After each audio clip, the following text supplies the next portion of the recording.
똑똑 취업으로 가는 첫 관문. 친절히 안내해드립니다. 취준생을 위한 취업 정보쇼 Do it yourself DIY 자기소개서. 네, 각종 취업 정보와 자기소개서 작성에 대한 궁금증 전문가와 함께 알아봅니다. 권혁준 경제평론가 김효선 기자 모셨습니다. 안녕하세요. 네, 안녕하세요. 권혁준입니다. 안녕하세요. 김효성입니다.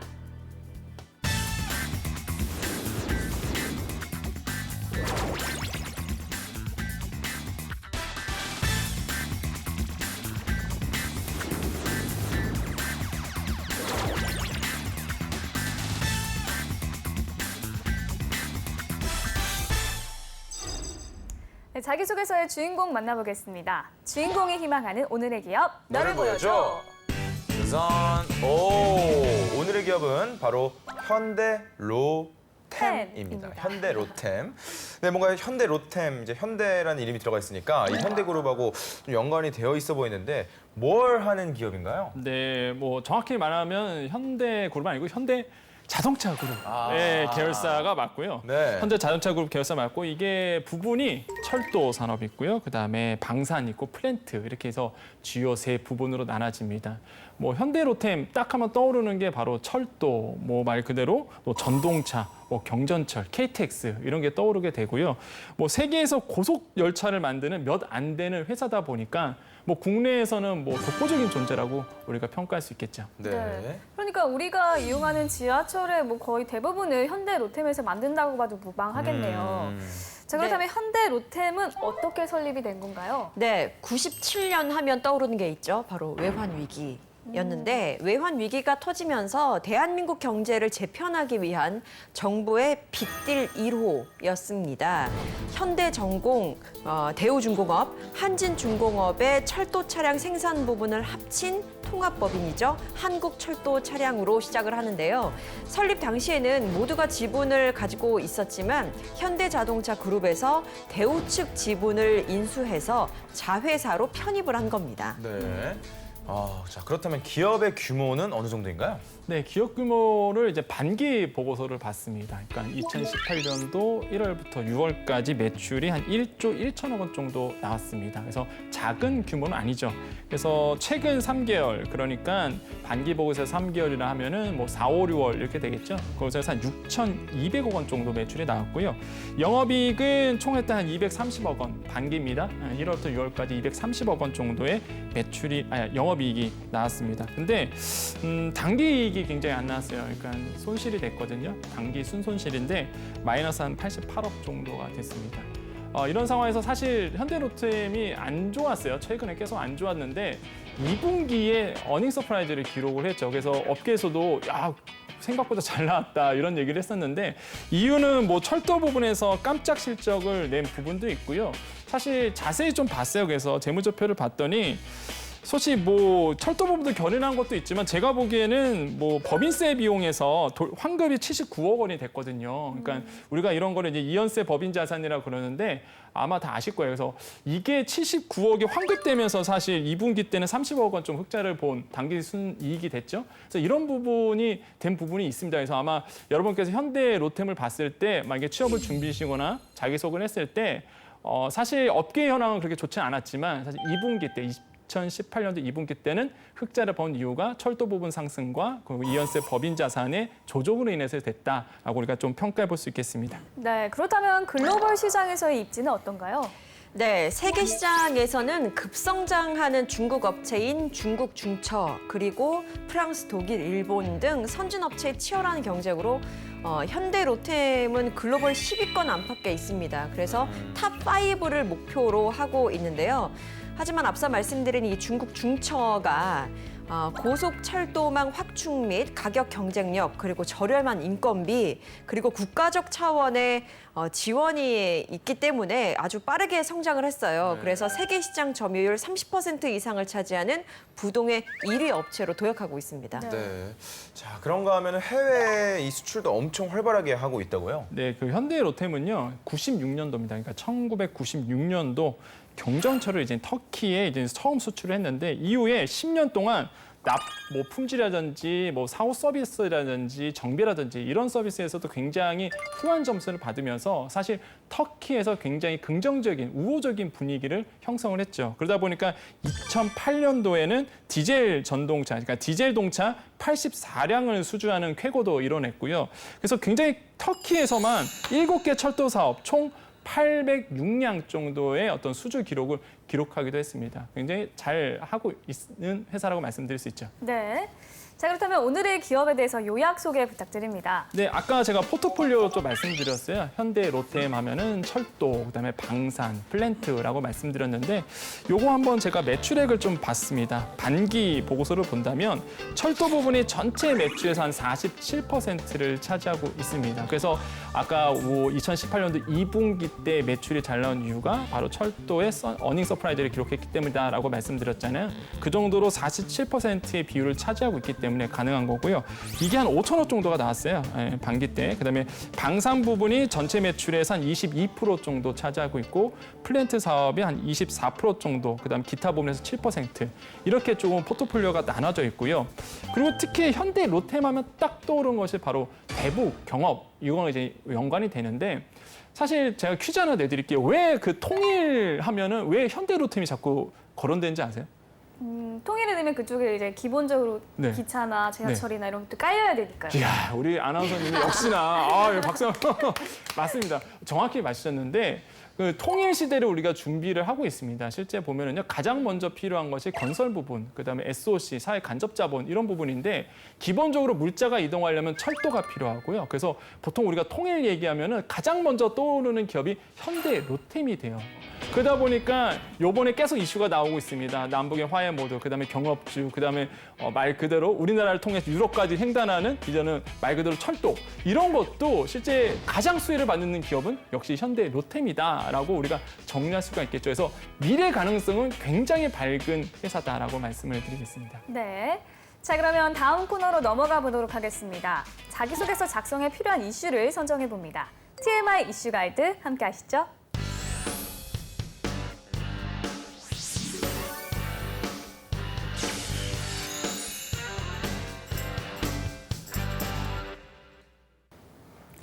네, 기업을 지원하는데 기업에 대한 배경과 정보를 제대로 알지 못하면 서류 전형은 물론이고 면접 전형에서도 곤란한 상황이 생길 수 있는데요. TMI 이슈 가이드는 그러한 기업의 모든 것에 대해 알아봅니다. 네, 이것만은 알고 가자 TMI 이슈 가이드. 오늘의 기업은 현대 롯데엠입니다. 자, 본격적으로 현대 롯데엠 환경 분석을 해보도록 하겠습니다. 첫 번째 이슈 주시죠. 현대 롯데엠, 차종 포트폴리오 다양화로 해외 시장 공략. 해외 시장. 다양한 교통수단으로 확장을 하려는 게 아닐까요? 네, 일단 제가 질문을 하나 드릴게요. 여러분 트램이 뭔 줄 아시죠? 트램. 트램. 알죠. 네. 트램이 그거죠. 그거죠. 해외에 가면 있잖아요. 맞아요. 그 홍콩에서도 많이 길에 보셨을 다니는, 테고. 네. 네, 그렇습니다. 세계 50개국 400여 개 도시에서 트램을 통해서 이 교통 혼잡을 개선하고 또 관광 자원으로 활용하는 일석이조의 효과를 누리고 있잖아요. 많은 분들이 경험하신 것처럼 지난 3월에 그런데 국내에서도 이 트램 설치를 허용하는 법안이 국회를 통과했습니다. 국내 철도업계는 앞으로 5년간 트램 설치 사업에 약 7조 2천억 원이 투입될 것으로 전망이 되고 있습니다. 현대 롯데엠의 기술력이 정말 좋긴 좋은가 봐요. 그럼 자세한 설명 부탁드립니다. 네, 그 트램 설치가 이제 허용이 되면은 역시나 가장 큰 수혜를 받는 게 현대 롯데엠이겠죠. 왜냐하면 국내 유일의 트램 제작 업체이기도 하고요. 그래서 사실 현대 롯데엠은요, 이렇게 트램을 비롯해서 2층 전동차라든지 고속철 등 다양한 포트폴리오를 구성하려고 해요. 너무나 한 곳에 몰리기보다는 다양한 포트폴리오를 구축하자 이렇게 하고 있는데 그중 하나가 바로 트램이었던 거죠. 그래서 트램은요, 전략적으로 육성하고 있는 어떤 차종 중에 하나입니다. 이게 대표적인 사례가 2014년 8월에 터키 그 이즈미르 트램 190량을 837억 원에 수주를 했습니다. 그래서 굉장히 잘했고요. 국내 최초 트램 수주였기 때문에 그 당시에 또 떠들썩했었죠. 그다음에 2015년 이후죠. 이때 트램 또 90량도 또 수주를 했기 때문에 아까도 말씀드렸잖아요. 터키에서 굉장히 우리나라를 굉장히 좋아하는구나라는 거는 좀 우리가 알 수 있겠죠. 그래서 꼭 트램뿐만 아니라 우리가 해외 진출이잖아요. 그래서 좀 해외 진출 사례를 조금 조사를 해봤는데 2층 전동차도 호주에 진출했었습니다. 이게 2016년도였어요. 8월에 2층 전동차 512량 납품 사업을요 무려 8,800억 원에 수준했습니다. 이게 추후에 130 옵션 물량도 136량이었거든요. 그럼 총합해 보면 이게 1조가 넘는 사업이었어요. 그러니까 이거를 따내서 수주했다는 게 굉장히 그 이슈였고요. 무인 운전 차량도 있습니다. 무인 운전 차량도 실제 세계적인 경쟁력을 현대 로템이 가지고 있는데 순서대로 좀 볼게요. 2005년도에 캐나다 밴쿠버의 전동차 40량, 2007년도에 상파울로 4호선 전동료 84량인데 이게 재밌습니다.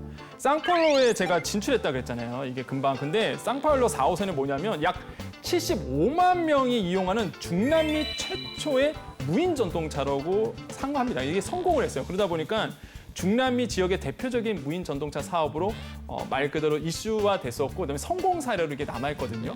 그러니까 굉장히 현대 로템이 이 당시에 굉장히 좋은 사업을 했구나라는 걸 알 수 있겠고 또 수출 또한 보면 빼놓을 수 없는 게 또 유지 보수 사업도 있어요. 이게 왜 그러냐면 철도는요 기본적으로 깔리는 것도 중요하지만은 고장이 많잖아요. 그러다 보니까 유지 보수 사업도 굉장히 공을 들이고 있고 이것도 매출도 굉장히 잘 나오는 사업 중에 하나죠. 그래서 이건 수년간 지속되는 사업이기 때문에 투자를 많이 하고 있는데 이것도 조금 시간 순서대로 보면은 2010년도에 또 터키죠. 터키, 그다음에 2012년도에 이집트 카이로, 그다음에 2016년도에 또한 뉴질랜드, 그다음에 2017년도에 우크라이나, 그다음에 2017년도에는 또 브라질 전동차 유지보수 사업 이거 수주를 따내서 실제적으로 진행을 했었거든요. 이 정도로 유지보수 사업도 열심히 하고 있다고 볼 필요가 있겠습니다. 그리고 마지막으로 또 해외 사례하면은 또 빼놓을 수 없는 게 자카르타죠, 자카르타. 예, 뭐냐면 우리 아시안 게임이 있었잖아요. 그때 했던 게 바로 그때 지나갔던 경정철이 바로 현대 로템이 수주를 해서 깐 그 경전철이었습니다. 이게 뭐냐면 인도네시아 자카르타 주정부와 산업협력을 맺어서 이걸 실제적으로 수주를 해서 깔았거든요. 설치를 했습니다. 그러다 보니까 말 그대로 인도네시아와 우리나라의 어떤 경업 아니면은 말 그대로 협력 관계를 대표하는 게 바로 요번 했었던 이 경전철 사업이었어요. 그러니까 현대 로템이 국위선양도 하고 그다음에 두 관계의 관계를 되게 끈적하게 만들었던. 왜냐하면 성공했기 때문에 또 아시안 게임이 성공했기 때문에 좋은 어떤 경험으로 남아 있는 사업이었습니다. 네. 실제로 우리나라에도 현대 로템이 제작한 무인 전동차가 이 운행 중에 있죠. 네, 그렇습니다. 바로 신분당선 무인 전동차인데요. 개통 2,500일을 넘기는 동안 안정적으로 운행이 되고 있습니다. 네. 아 근데 이 사람이 운전을 안 하면은 좀 무서울 것 같긴 해요. 괜한 불안감들이 있을 텐데요. 네. 현대 로템은요, 신분당선 무인 전동차의 안정적인 운행을 지원하기 위해서 1단계 개통 이후부터 현재까지 광교 차량 기지에 직원들이 근무를 하면서 차량 고장 그리고 비상 상황 발생이 될 경우에 신속하게 대응할 수 있는 그 체제를 갖추는 등 노력을 기울이고 있습니다. 그러니까 큰 걱정 안 하셔도 될 것 같아요. 네. 현대 로템이 앞으로 기술력을 바탕으로 한 사업 포트폴리오를 가지고 국내는 물론 해외 시장에서도 쌩쌩 달리길 기대를 해봐야겠습니다. 자, 그럼 계속해서 다음 이슈 보여주시죠. 최신의 전차 그리고 차륜형 장갑차 지상무기체계 기업으로 발돋움. 어우 말들이 어려워요. 네. 네. 자 현대 로템이 전차도 만든다는 얘기인가요? 지금 이게 철도 사업만 하는 거 아니었나요? 이 방위 사업도 현대 로템의 주력 사업 분야 중 하나라는 이야기인데 현대 로템의 방위 사업은요. 지상 무기 체계 연구 개발이 핵심입니다. 국내 지상 무기 분야 시장에는 현대 로템을 비롯해서 두산 DST, 한화 테크윈 등 세 개사가 나눠 갖고 있는데요. 네. 현대 로템의 방위 사업은 옛 현대 전공 중개 사업부를 거쳐서 2002년 현재의 사업부로 재편됐습니다. 예를 들면 어떤 지상 무기를 제작하고 있나요? 많이 들어보셨을 거예요. K1 전차. 아, 네, K1 전차가 대표적인 또 현대 네, 로템의 작품이죠. 그다음에 그걸 개량한 K1A1 전차. 이런 것도 굉장히 수출도 하고 있고요. 또 군안 전차라든지 교량 전차 등을 생산해 왔고 또 최근에는 K2 흑표 전차. K2 전차 잠깐 말씀드릴게요. K2 전차는요. 1997년 K1 전차를 개량한 K1A1 전차를 이제 그때 개발을 합니다. 그때부터 2008년도에 K2 전차를 개발을 시작을 해요. 그래서 2008년도에는 독일 등 선진 전차 대국을 제치고 터키에 K2 전차 기술 수출 계약을 맺었습니다. 이게 가장 큰 핵심이었고요. 그러면 또 한 가지 있어요. 차륜형 장갑차라는 것도 있습니다. 이거는 꼭 알고 계셔야 돼요. 왜냐하면 2018년도 하반기에 이게 전술적으로 운영이 됩니다. 어떤 거냐면 우리가 군대에 갔다 오신 우리 복학생 분들은 아실 거예요. 60, 그죠? 60 전차 막 그랬잖아요. 60 트럭. 그래서 막 사람 태우고 이랬는데 이제는 60 트럭이 아니라 물론 60 트럭도 존재하겠지만은 바로 이런 차륜형 장갑차 말 그대로 장갑차인데 병력 이동할 때 장갑차를 타고 다니는 이거를 현대로템이 언제부터 개발했냐면 2012년부터 들어갔어요. 그래서 이게 국가 사업으로 지정이 돼갖고 15년도에 5월에 체계 개발을 완료하고 16년도 2월에 초도 양산 물량했고요. 17년도 12월에는 2차 양산 계약까지 맺었습니다. 18년도 4월부터 8월까지는 시범 운영을 하고 2018년도 후반기부터 드디어 이제 야전 운영 시험을 해서 말대로 야전에 이제 투입이 됩니다. 이게 18년도 하반기에 현대 로템의 가장 큰 이슈라고 말씀을 드리겠어요. 지금 이슈가 굉장히 떠들썩합니다. 과연 차륜형 장갑차가 어느 정도 매출을 기록할까? 그다음에 전술상에서 사실 이게 우리나라에서 깔리는 게 문제가 아니라 이거 수출용이거든요, 사실. 그래서 K2 흑표 전차처럼 만약에 이것도 수출하면은 효자 종목으로 될 수 있기 때문에 가장 큰 현대 로템에서는 굉장히 중점적으로 하고 있는 거고 아까 복학생들 잠깐 말씀드렸는데 아마 아실 거예요. 군대 가면 힘들잖아요, 사실. 근데 이 차륜형 장갑차에는요 냉난방, 그러니까 에어컨이 들어간대요. 저 그 소식 깜짝 놀랐습니다. 이제 군대도 도와주는구나 이런 생각 해봤는데 말 그대로 냉방방 장치도 확보하고요. 럼플렛 타이어, 그 외제차만 들어가다는 럼플렛 타이어, 뻥끊어도 달릴 수 있는. 그러니까 특수 기술이죠. 그러니까 전쟁에 나가야 되니까. 그래서 럼플렛 전술 타이어도 깔려 있기 때문에 야 이거 최신의 정말 자동차구나, 아니 전차구나, 장갑차구나 이렇게 좀 우리가 알 수 있겠습니다. 그래서 야 현대로템이 이렇게 기술력, 방산 기술력도 뛰어난 업체다라는 거를 우리가 꼭 이번 시간에 알 필요가 있겠습니다. 네. 앞으로 이 현대 로템의 방위 산업도 참 기대가 됩니다. 자, 그럼 여기서 잠시 쉬어가는 이슈 코너 살펴볼까요?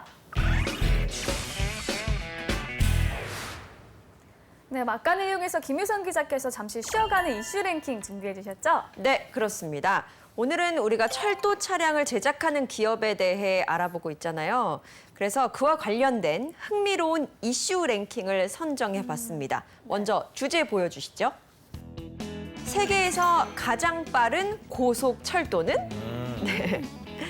고속철도 하면 가장 먼저 떠오르는 게 뭐가 있으세요? 떼제베. 네, 그렇죠. 저는 뭐 우리나라의 KTX? 그럼요. 네네. 네. 사실 고속철도 시스템을 도입한 국가는 20곳 정도, 20곳 정도가 됩니다. 네. 고속철도가 가장 보편화된 지역은 아주 오래전부터 철도망이 발달했던 유럽을 꼽을 수 있겠는데요. 네. 하지만 세계에서 최초로 고속철도 시스템을 도입한 국가는 따로 있습니다. 바로 일본이에요. 네. 일본은 1964년에 이미 고속철도 시대를 열었습니다. 대단하죠? 그렇다면 우리나라의 KTX는 과연 세계 고속철도 순위에서 몇 위에 올랐을지 랭킹 준비했습니다. 확인해 보시죠. 5위는 스페인 아베 최고 시속 404km입니다. 그리고 4위가 바로 대한민국 KTX 해무인데요. 최고 시속 421km입니다. 그리고 3위는 중국의 상하이 마그레브 트레인입니다. 최고 시속 501km고요. 2위는 말씀하신 프랑스 떼제베 최고 시속 575km입니다. 그리고 1위는 일본 리니어 신칸센 최고 시속 603km입니다. 네, 와 그래도 우리나라가 4위에 올랐네요. 네, 그렇습니다. 그런데 전체 평가 순위는 더 높아요.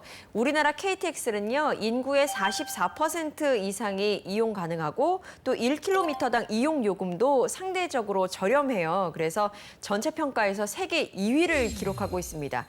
그리고 가장 높은 점수를 받은 나라는 역시 일본이고요. 근데 최고 시속이 603km면 도대체 얼마나 빠른 건가요? 그러니까요. 이 정도면 뭐 서울과 부산을 한 40분에 가는 속도? 대단하죠. 네.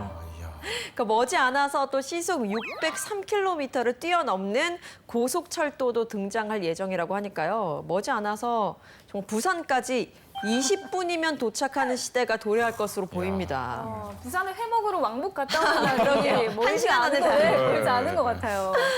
자, 그럼 계속해서 현대로템의 이슈와 환경 분석을 해보도록 하겠습니다. 다음 이슈 주시죠. 현대로템, 미래의 성장 동력은 로봇? 로봇? 와, 이제 방위 산업도 모자라서 로봇까지 이게 실화인가요? 그러니까 이게 실화입니다. 못하는 게 없는 기업 같은데요. 네. 이미 현대 로템은 2015년 웨어러블 로봇, 그러니까 인간의 몸에 착용을 해서 신체적인 능력을 증대시키는 로봇의 핵심 기술을 확보했다고 합니다. 앞서 2013년에는요, 국방과학연구소에 고반응 보행 제어 기술 검증 모델을 개발해서 납품한 적도 있다고 하네요. 철도 차량 만들랴, 전차 만들랴, 그 바쁜 와중에 로봇 개발까지 정말 대단한 것 같은데요. 그렇다면 현대로템의 미래의 성장 동력으로 로봇 사업을 꼽고 있는 이유가 궁금합니다. 네, 요거를 조금 보면은요, 말고 현대로템에서 로봇 사업 하면은 이게 방산 산업에 포함된다라고 좀 보시면 되겠어요. 그러니까 네. 사실 그 현대로템에서 이렇게 표현합니다. 방산 핵심 기술 확보 및 사업화라는 타이틀로 사실 진행하고 있거든요. 이걸 시간 순서대로 좀 정리해 봤어요. 그래서 2005년부터 이제 산업통상자원부의 소방 로봇, 국방과학연구소의 자율주행 실험 차량을 연구 개발했고요. 2010년도에는 산업용 근력 증강 로봇 개발을 착수했고요. 2011년도에는 무인 감시 정찰 실험 플랫폼 연구를 수행하기도 했었습니다. 그다음에 2013년도에는 아까 말씀하셨던 국방과학연구원에서 고반응 보행 제어 기술 검증 모델을 실제적으로 수주해서 개발에 납품하기도 했었죠. 이렇게 보면은 방산산업과 좀 맞물리는 부분이 있고요. 그러다 보니까 아무래도 우리나라의 실제적으로 이런 로봇 개발 같은 경우에는 현대 로템에 대해서 조금 연구 개발하는, 그래서 좀 현대 로템에 쏠려 있는 부분도 없지 않아 있어요. 그래서 이게 실제적으로 보면은요, 이게 시작한 게, 우리나라에서 로봇 시작한 게 2000년도 초반부터, 그러니까 고령화 시대가 대두되면서 사실 그 로봇이 어떻게 우리나라에 소개됐냐면, 고령화 시대를 대신할 수 있는 로봇이 이제 애를 보거나 로봇이 뭔가 인간을 대행할 수 있는 이런 것을 시작했는데, 우리나라는 ICT가 굉장히 특장점입니다. 특히 4차 산업을 봤을 때도 다른 해외 같은 경우에는 다양한 포트폴리오가 있지만 우리는 ICT와 맞물려서 이제 개발이 잘 되고 있는데 마찬가지인 것 같아요. 로봇도 우리나라 ICT와 맞물려서 실제적으로 산업 분야에서 굉장한 큰 혜택 아니면 개발이 이루어지고 있는 부분이고요. 아까 말씀드렸던 웨어러블 로봇도 그렇기 때문에 하나가 생긴 거죠. 현대자동차 그룹이 진행한다고 했잖아요. 근데 현대자동차 그룹 안에는 아까 말씀드렸지만 현대로템이라는 기업이 있고요. 봤더니 현대로템이 그동안까지 로봇 개발을 국방산업과 맞물려서 했었어요. 그러다 보니까 기술력을 가지고 있잖아요. 근데 이제는 로봇 기술이 일본과 마찬가지로 이제는 실생활에 이제는 포함이 되거든요. 실생활에 내포되기 때문에 현대자동차 그룹 봤을 때는 현대로템만큼 좋은 업체가 없었던 거죠. 자기 계열사기도 하고. 그래서 실제적으로 이제는 방산 산업을 넘어서 생활 밀착형 로봇을 만들어내고요. 이것을 2018년도 1월에 무려 23조 원을 투자하겠다고 발표를 했습니다. 향후 5년간. 어마어마한 금액이기도 하고 어마어마한 투자이기도 하죠. 그래서 우리가 보통 우리나라 로봇 그러면 현대자동차 그룹, 그리고 미시적으로 현대로템 이렇게 떠오르게 되는 것이죠. 실제적으로 이렇게 진행될 가능성이 매우 크고요. 이에 따라서 로봇에 대한 인력 보강도 충분히 이루어질 것이다라고 볼 수가 있거든요. 특히 해외 같은 사례를 본다면 인력에 대해서 굉장히 충원하려는 노력들이 있는데 아직은 우리나라에 로봇과 관련된 전문 인력들이 많이 없는 상태다. 그래서 만약에 현대자동차가 계획대로 23조 원을 투자한다면 로봇과 관련된 인재 양성, 등 인력 보급이 시급해 보이기 때문에 이런 부분도 우리 취중생 분께서 준비해 주시면 굉장히 좋을 것 같다라고 말씀을 드리겠습니다. 네. 근데 그렇다면 많은 로봇 중에서도 꼭 웨어러블 로봇을 개발하겠다고 나선 이유가 있을까요? 네. 다양한 형태로 산업 전반에 진입이 가능하기 때문으로 분석이 되는데요. 일단 국방 분야는 미래병사 체계 등에 적용될 예정이고요. 소방 원자력 및 산업 분야에는 특수 목적 형태로 웨어러블 로봇 시장이 개척될 전망이라고 합니다. 그리고 또 재활과 실버 분야의 경우에는 이미 해외에서 시장이 개화가 됐고요. 제품의 안정화 그리고 효능만 확인이 된다면 폭발적인 수요 증가가 예상되고 있습니다. 그 로봇 산업은요 해외, 그러니까 글로벌 트렌드와 맞물려서 실제적으로 시작한 거는 뭐 실버 산업, 헬스케어 중심으로 이제 시작을 했죠. 하지만은 말 그대로 4차 산업혁명 시대, 스마트 시대가 도래하면서 웨어러블, 그다음에 우리 실생활에 밀접한 이런 로봇 개발로 이어지기도 했습니다. 그래서 세계 웨어러블 로봇 시장 규모를 봤더니 2016년도에는 1,000억 원에서 2026년도까지는 5조 원대로 높아질 가능성이 크다라는 전망치도 나오거든요. 그만큼 신성장 동력으로서 새로운 먹거리가 될 가능성이 굉장히 큰 산업입니다. 네. 자, 지금까지 TMI 이슈 가이드. 오늘은 현대 로템에 대해서 알아봤습니다.